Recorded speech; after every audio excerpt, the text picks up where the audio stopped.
የመዝናኛ አማራጭ ሆኖ በቅርቡ አየሩን የተቀላቀለው ቻናሏን አወዛጋቢ ጉዳዮች አሁንም አልተለዩትም። በጣቢያው መስራችና እንዲሁም በመዝናኛ ዝግጅት አቅራቢነት በምትታወቀው በጋዜጠኛ ሊያ ሳሙኤል ምክንያት ጣቢያው አጣብቂኝ ውስጥ ገብቷል። ለመጨረሻ ጊዜም ይቅርታ እንዲጠይቅ ያስገድደው ክስተት ተፈጥሯል። የመረጃ ሰዓታችን ይህን ጉዳይ በስፋትና በዝርዝር ይቃኛል። በሌላ በኩል ደግሞ የተወዳጁ አርቲስት ማረማዊት አባተ አነጋጋሪ ተግባርና የሰብአዊነት ጥግን ያስመለከተን የተባለ የደግነት እጅ ተዘርግቷል። ይህ ጉዳይ ምን ይሆን? በዝርዝር እንቃኛለን። በሌላኛው መረጃችን ፍቅር ወይስ በቀል ያስባለ ክስተት የበርካቶችን ልብ እየሰበረ ሆኗል። የወንጀል ድርጊቱን የፈጸመው ግለሰብ ደግሞ የሞት ቅጣትን ተፈርዶበታል። ፍርድ ቤቱ የመጨረሻ ያለው የሞት ፍርድ ውሳኔና የወንጀል ተግባር በርካቶችን እያነጋገረ ይገኛል። ከዚህ ጀርባ የቀድሞ እጮኛዬን ቀምታል ለሙሽርነትም አዘጋጅታታል በሚል በቅናት ተነሳስቶ የግድያ ወንጀል የፈጸመው ታሪክን በተመለከተ እንቃኛለን። እስከ ፍጻሜው አብራችሁ እንድትሆኑ እንጋብዛለን። ይህ ኢትዮ ግሎባል 360 ኒውስ ነው። ውድ ቤተሰቦቻችን ለቻናላችን አዲስ ከሆናችሁ ሰብስክራይብ፣ ቪዲዮን ከወደዳችሁት ላይክ፣ ሼር ማድረግ ሌሎችን ልታካፍሉ እንድትጋሩ እየጋበዝን ወደ ዝርዝሩ ገባን። በኢትዮጵያ የመገናኛ ብዙሃን እንቅስቃሴ በቅርብ ጊዜያት ተቀላቅሎ ከፍተኛ ተወዳጅነትና ተቀባይነት ያገኘው የመዝናኛ አማራጭ በመሆንም ለብዙዎች አዳዲስ ነገሮችን በማስተዋወቅ ላይ የሚገኘው ቻናሏን የቴሌቪዥን ጣቢያ አወዛጋቢ ጉዳዮችን በዚያው ልክ እየተከታተሉት ይገኛሉ። የቴሌቪዥን ጣቢያ በውስጡ የሚያቀርባቸው ፕሮግራሞችና ይዘቶች ጋር በተገናኘም የሚነሱበት ጉርምርምታዎች እየቀጠሉ ባሉበት በዚህ ጊዜ ላይ የመዝናኛ ዝግጅት አዘጋጇና የጣቢያው መስራችና ባለቤት የሆነው የሳሙኤል ደበበ ባለቤት ጋዜጠኛ ሊያ ሳሙኤል በፈጸመችው ተግባር ምክንያት የቴሌቪዥን ጣቢያው ይቅርታ ለመጠየቅ ተገዷል። የመገናኛ ብዙሃን አዋጅን ተላልፏል የተባለው የቴሌቪዥን ጣቢያው ይቅርታ እንዲጠይቅ ያስገደደው ጉዳይ ከዚህ ቀደም በነበረው የዘገባ ሰዓታችን ማንሳታችን ይታወሳል። በርካቶችን በማህበራዊ ትስስር ገጽ ትዝብታቸውን ሲያጋሩ ሀሳባቸውንም ሲያንጸባርቁ ነበር።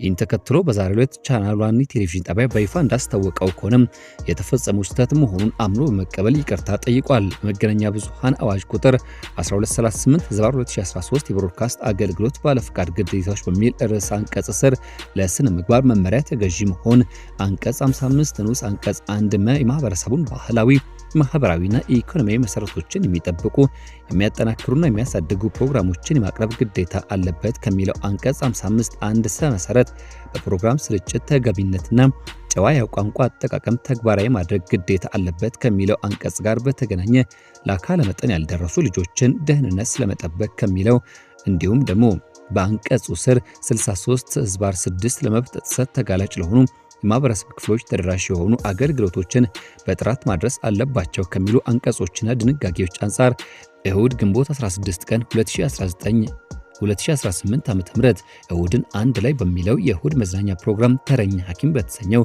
ንዑስ ክፍል የመራቢያ አካላትን ማስዋብ ተጀመረ በሚል ርዕሰ ጉዳይ ላይ ማተኮር ባሰራጨነው መረጃ ላይ ከላይ ከተጠቀሱት የመገናኛ ብዙሃን አዋጅና ድንጋጌዎች ከሙያ ስነ ምግባር እንዲሁም ጣቢያው ፍቃድ ሲወስድ በገባው የውል ግዴታ መሰረት በፕሮግራሙ ላይ ጨዋ ቋንቋ ባለመጠቀማችን ሕፃናት በሚመለከቱበት ሰዓት ያለ ቅድመ ማስጠንቀቂያ ጉዳዩ መቅረቡ እንዲሁም ከማህበረሰባችን እሴትና ሞራል አንጻር ጉዳዩን መዝነን ባለማቅረባችን ለፈጸምነው ስህተት አድማጭ ተመልካችን ይቅርታ እንጠይቃለን ሲል ቻናሏን ቴሌቪዥን ጣቢያ በይፋ ይቅርታውን አንስቷል።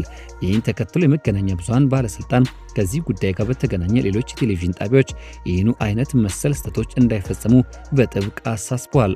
በመሆኑም ማንኛውም የብሮድካስት አገልግሎት ባለ ፍቃድ ሆነ ሌሎችም መገናኛ ብዙሃን ባለቤቶች፣ ዋና ስራ አስኪያጆችና እንዲሁም ዋና አዘጋጆች በማንኛውም የይዘት ዘገባዎች ላይ የሀገራችንን ብዝሃነት፣ ስርዓተ ጾታ እኩልነትና የአካል ጉዳተኝነት ብሎም ሌሎች የማህበረሰብ ፍላጎቶች እንዲሁም ባህል፣ ወግና እሴት ያከበሩ ዘገባዎችን በሀገራችን ህጎች፣ መገናኛ ብዙሃን አዋጁና የሙያና የስነ ምግባር መርሆችን በማክበር ሊሰሩ እንደሚገባ ባለስልጣኑ በጥብቅ አሳስበዋል። ወደ ሌላኛው ጉዳያችን ስናልፍና ስንሻገር የአርቲስት ማረማዊት አባተ ተግባር በርካቶችም እያነጋገረ ይገኛል። ከቀናት በፊት አርቲስት ማረማዊት አባተ በውርርድ ያሸነፈችውን 300 ሺህ ብር ለማለስጥ ስትል ተናግራና እንዲሁም ጥያቄ አቅርባ ነበር። ይህን ተከትሎ በርካቶች የተለያየ ሀሳብ እያንጸባረቁ በሚገኙበት በዚህ ጊዜ የበስተመጨረሻ ውሳኔዋን አሳውቃለች። አርቲስት ማረማዊት አባተ በ2026 የአውሮፓ ሻምፒየንስ ሊግ የፍጻሜ ጨዋታ የፈረንሳዩ ፒኤስጂን ከእንግሊዙ አርሰናል ጋር ባገናኘው የእግር ኳስ መርሃ ግብር ላይ ውርርድ አድርጋ ነበር። በዚህ ውርርድ መሰረትም ፒኤስጂ ያሸንፋል ማለቷን ተከትሎ 300 ሺህ ብር ማሸነፏን አስታውቃለች። ይህን ገንዘብ ወደ አካውንቷ ማስገባት ሆነ ወደ እምነት ተቋም መውሰድ ስላልፈለገች ምን ላድርገው ስትል የህዝብን ሀሳብና ድጋፍ መጠየቋ ይታወሳል። ይህን ተከትሎ በርካታ የማህበራዊ ሚዲያ ተጠቃሚዎች ገንዘቡ በአሁኑ ወቅት መጠለያታ በከፍተኛ ችግር ላይ ለምትገኘው አንጋፋ ተዋናይት አርቲስት ቤዛነሽ አያሌው ቢሰጥ የሚል መልካም አስተያየታቸውን እየሰጡ ይገኛሉ። በኢትዮጵያ ኪነ ጥበብ በተለይም በእናትነት ገጸ ባህሪ ጎልታ የምትታወቀውና በድንቅ የትወና ብቃቷም የምትወደሰው አርቲስት ቤዛነሽ ከፍተኛ የተባለ ችግር ላይ እንደምትገኝ መጠለያ አታ መቸገሯንም በቲክቶክ ገጿ በኩል በሐዘን ስሜት ገልጻ ነበር። አሁን ያለውበት ችግር ከንቲባ አዳነች አቤቤ ይወቁልኝ መልእክቴ አድርሱልኝ ስትልም ተማጽና ነበር።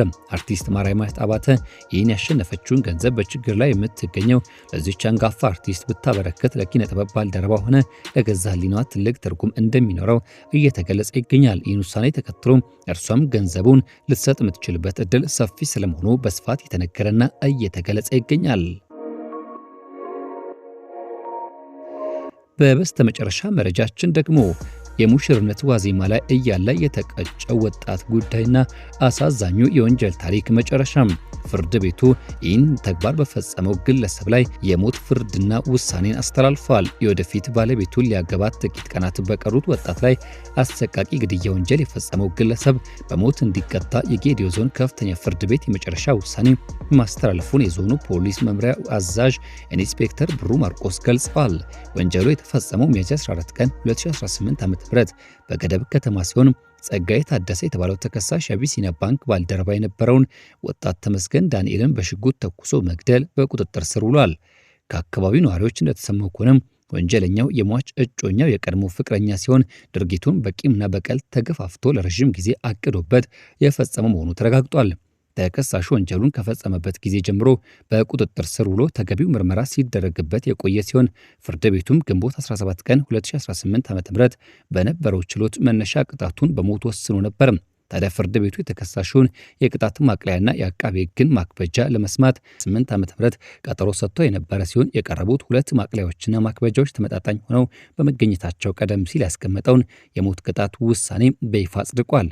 ፍርድ ቤቱ ውሳኔውን ተከታትሎ እንዲያስፈጽም ለዲላ ማረሚያ ተቋም ትዕዛዝ ማስተላለፉን አዛዡ አረጋግጧል። ውድ ቤተሰቦቻችን እኛም የዛሬ መረጃ ሰዓታችንን እዚህ ጋር እንቋጫለን። በያላችሁበት ጥሩ መልካም ጊዜ ስንመኝ ቪዲዮን ከወደዳችሁት ላይክ እንዲሁም ሼር በማድረግ ሌሎች እንድታካፍሉ እንድታጋሩ በመጋበዝ ጭምር ነው። ኢትዮ ግሎባል 360